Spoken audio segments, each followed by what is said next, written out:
De nos jours, ça devient vraiment de l'esclavage. Parce que si l'enfant a des problèmes à l'école, il faut qu'il puisse prévenir ses parents après. On n'est pas obligé d'avoir comme les autres, on peut faire sans aussi. Il faut savoir gérer tout ça.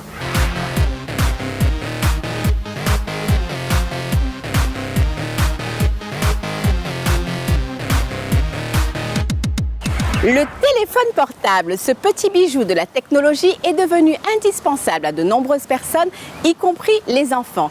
Impatients de faire comme les grands, c'est jamais sans mon portable. Alors devons-nous céder à cette tendance? Le téléphone portable pour les enfants, êtes-vous pour ou êtes-vous contre? Mais causez, mais en mimi sous pays. Hello? Who you want? Yeah, Lex? We're sweat out and I'm not done yet. We're not stop calling out. He wants you all scared. Hang on before. Yo, Lex. Yeah. Moi, je suis contre. Contre, pour les enfants, contre en tout cas, parce que c'est simple. Il ne faut pas qu'ils aient accès à certaines choses, surtout avec les smartphones maintenant. Notamment avec WhatsApp, on peut s'échanger des vidéos, des images et ça peut aller très vite. Ça met une barrière entre la relation des parents et leurs enfants, puisqu'ils partagent tout avec leur téléphone, leurs amis, mais nous, on n'est pas au courant de quoi que ce soit. Donc. Alors quand elle est à l'école, ma fille aînée par exemple, elle n'a pas de portable. Elle fait appeler par la vie scolaire. Je trouve ça très pratique pour l'organisation familiale. Gala WhatsApp and I send text. Me see the SMS. Me have to show interest. Me a one boy now make the girls vex. On est dépassé un petit peu par ces nouveaux moyens. Ça mérite beaucoup d'encadrement. Ah non, je ne suis pas d'accord. Le téléphone portable pour les enfants, non. Je suis contre. Parce qu'il y a de 16 à 17 ans. Mais après ça, tout jeune, c'est pas bon. C'est trop jeune, 16, 17 ans, 10 ans, 11 ans, je suis pas d'accord. Ouais, c'est possible qu'ils en fassent un bon usage, ouais. Ça dépend s'ils sont bien encadrés avec les parents, qui leur expliquent voilà, ce que c'est qu'un téléphone et comment s'en servir. Franchement, j'en vois pas trop l'utilité. C'était le côté pratique, c'était l'entrée en 6e, c'était... Voilà, je peux te joindre, tu peux me joindre, je peux venir te chercher au collège, c'était juste pour ça. Ça devient vraiment une distraction, voilà, je suis contre. Les parents, ils faisaient comment avant? Ils faisaient ça. Ils te disaient, tu laisses ton gogo posé sur le banc, tu m'attends. Ah, je suis pour.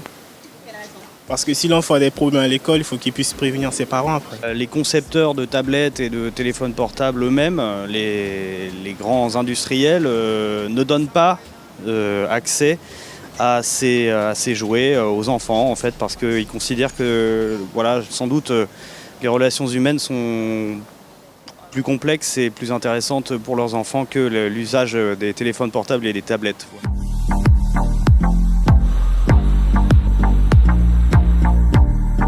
L'âge raisonnable, je mettrais 12-13 ans, pas avant. Pas trop jeune, quoi. Faut avoir une date limite. Moi, mon premier portable, je l'ai eu, j'avais 13 ans. À mon avis, plus à partir de quand même 14 ans, ça peut être un outil intéressant parce que bon, on peut être appelé à appeler l'enfant, les allers-retours scolaires ou une difficulté, mais de façon mesurée, quoi, de façon cadrée. Je lui ai dit je n'en achète plus. Eh ben, elle s'en est passée. Et en fait, je me rends compte que le fait qu'elle n'en ait pas, ça change pas grand-chose, quoi. Elle s'en fout. Voilà. Le téléphone portable pour les enfants, faisons le point tout de suite avec notre invité.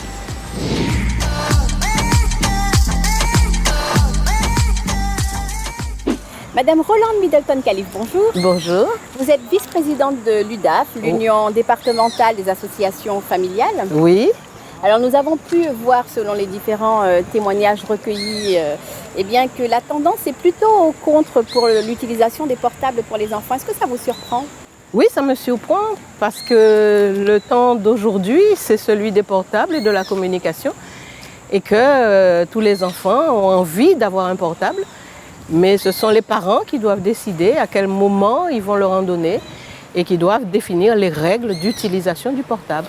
Alors là aussi, c'est effectivement un thème qui est revenu, les règles à définir pour l'utilisation du portable. Alors quelle est l'une des règles majeures? Expliquer aux enfants qu'un portable n'est pas un fil à la patte et qu'ils peuvent l'utiliser dans des conditions qui peuvent être réglementées par les parents. Les parents peuvent définir le temps au cours duquel ils laissent le portable aux enfants. Alors on a vu un autre aspect à travers les différents témoignages de certains parents qui qui estimaient qu'ils n'avaient pas forcément à offrir de téléphone portable à leurs enfants. Alors de nos jours où quasiment tous les enfants ont un portable, comment interdire? Comment dire non, tu n'auras pas de téléphone portable? C'est très très difficile et ce sont les parents qui décident. D'ailleurs, il n'est pas recommandé que quelqu'un d'autre que les parents offre un portable à un enfant. Ce sont les parents qui décident à quel moment ils peuvent donner un portable à leurs enfants et comment ils leur parlent de l'utilisation du portable, de l'utilisation d'Internet et de la réalité de tout ce qui peut se passer grâce au portable pour que les enfants apprennent à se respecter, donc à ne pas dévoiler leur vie privée et que les enfants apprennent aussi à respecter les autres. Et c'est le rôle des parents de faire ça.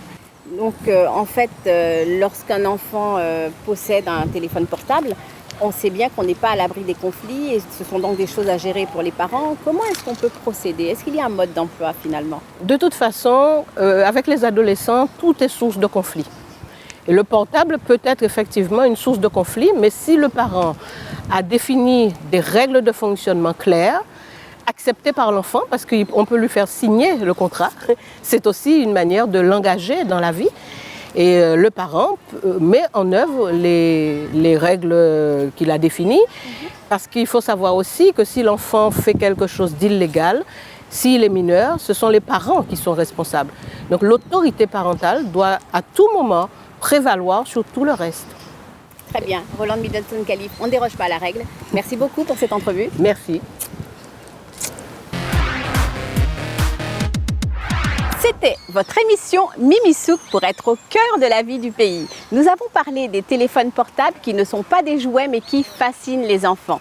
Les interdire, vous l'avez entendu, ce n'est pas la solution. Cet outil de communication doit être maîtrisé.